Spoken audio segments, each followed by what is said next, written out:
要去上班了。sao tôi bảo bảo 做工了。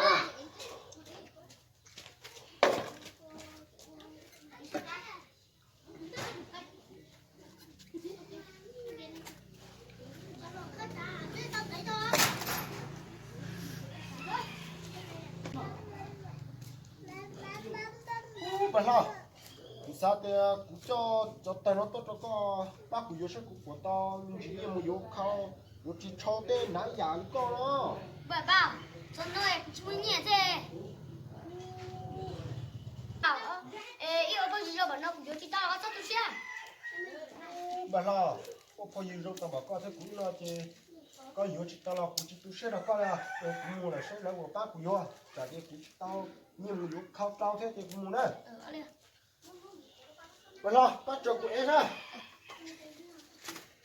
ui cầm cầm nhà tiền đấy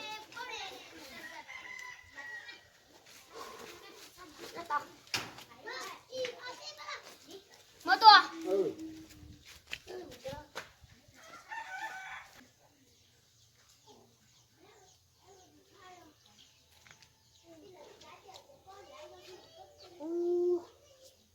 Cho tổng bên sau đây ô phô yêu rồi tao bảo nó thì sao thì chỉ muốn nhẹ ấy cho một trong bao nhiêu yếu của tao nhẹ yếu khâu lo yếu chín ná chỉ ba chúng tao thế ô điều gì cá liếm à ô phong yêu rồi cái yêu những chỉ tao tu sửa nó lười thế cá liếm yêu chỉ tao lo ô phong yêu chỉ sao tu sửa ô phong yêu rồi tao bảo nó tu sửa này nè